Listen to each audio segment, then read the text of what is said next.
It was a typical Friday evening at Ruby's diner, the neon sign flickering outside as cars rolled past in the early dusk. Inside, the clatter of plates and hum of conversations blended with the soft jukebox music in the corner. Emma Reynolds, 19, moved behind the counter with quiet efficiency, her ponytail swaying slightly with every step. She wore her standard uniform, black slacks, a fitted white shirt, and a small apron tied neatly around her waist. Her hazel eyes were calm, almost serene, but behind them was a steel-like patience that few noticed. Most of the regulars barely acknowledged her beyond her polite greetings and gentle demeanor. To them, she was just another quiet, dependable waitress. It wasn't that Emma lacked confidence, she simply preferred to observe the world rather than engage with it. She had learned early that quiet people were often underestimated, and Emma had a reason to remain unnoticed.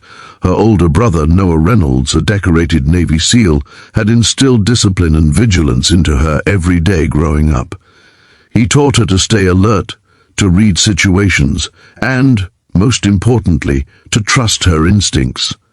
While she had never wielded a weapon in her life, she knew the principles of self-defense and situational awareness like the back of her hand. That evening, the diner was busier than usual, filled with families grabbing dinner before weekend plans, teenagers laughing over milkshakes, and a few late-shift workers stopping by for coffee. Emma moved between tables, taking orders, refilling drinks, and carrying trays with a grace that made her appear effortless. Yet, as smooth as her shift seemed, trouble was quietly walking in. Through the door came 3 young men, laughing loudly and cutting through the diner's warm ambience like a jagged knife. Brett, the tallest of the trio, had a lean, muscular build, and a smirk that suggested arrogance ran in his veins. Kyle followed, shorter but stocky, his eyes scanning the room for opportunities to intimidate. Ron, the last of the group, had a cocky grin plastered across his face, clearly fueled by the presence of his friends. All 3 had the casual swagger of young men who thought the world revolved around them. They made their way to a booth in the back, throwing empty threats and laughter at anyone who glanced their way. Emma noticed them immediately, sensing the energy they brought with them. She kept her distance, approached tables politely, and avoided making eye contact with the trio. But sometimes, despite your best efforts, the world refuses to leave you alone. "Hey, girlie," Brett called out, loud enough to turn heads. "Yeah, you! Come over here!" His voice dripped with mockery. Emma approached cautiously, forcing a small smile. "Good evening. What can I get you guys?" Kyle leaned back in the booth, spinning his straw around. "Just some burgers and fries, and maybe a show while we wait." His tone was mocking, his eyes glinting with the thought of harassment. Emma's hands tightened around her notepad, a flicker of unease passing through her. "I'll get your order right away," she said calmly, turning to leave. But Ron wasn't finished. "Oh, come on, don't just run off. Let's see that cute little smile again," he said, grabbing her wrist with the strength she hadn't anticipated. The touch was forceful. Emma froze for a split second, and that was all it took. Brett leaned forward, smacking her lightly across the shoulder as if testing boundaries. The diner fell into a hush. Emma's face went pale, but there was no immediate retaliation. Her instinct screamed at her to stay calm, to survive the moment.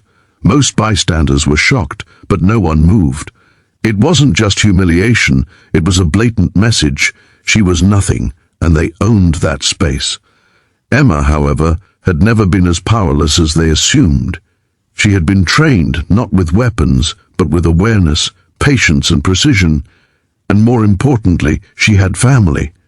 Her brother Noah had warned her, "If anyone ever crosses your line, survive first.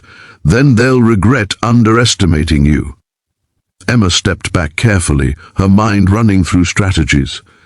She took their order with a calm voice, her hands steady despite the adrenaline rushing through her veins. As she turned to leave, Ron smirked again, flicking her ponytail. That was the last straw. From the booth, Brett laughed. "You're all stiff and quiet. You don't even fight back, do you?" Emma forced her voice to remain soft, polite. "I'm just here to do my job. Enjoy your meal." The bullies didn't know it, but Emma's phone, tucked in her apron pocket, was already in her hand. A single text, a single word sent, and it would trigger an event none of them were prepared for.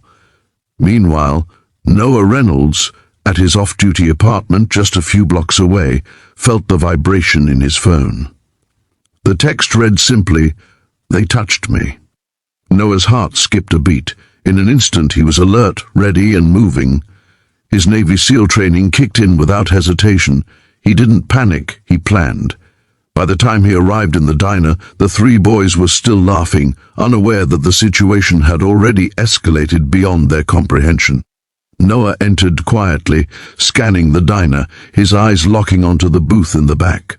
His presence was calm, but there was a power in his stance that emanated authority and danger. The bullies hadn't noticed him at first, caught up in their own bravado. But when Noah's gaze met Brett's, a chill ran down the younger man's spine. Emma continued to serve other customers, pretending everything was normal, though her heart still raced. She knew her brother was close, and she trusted him completely. The bullies, still arrogant and cocky, had no idea the consequences of their actions were approaching at full speed. And so, Chapter 1 closes with tension thick in the air.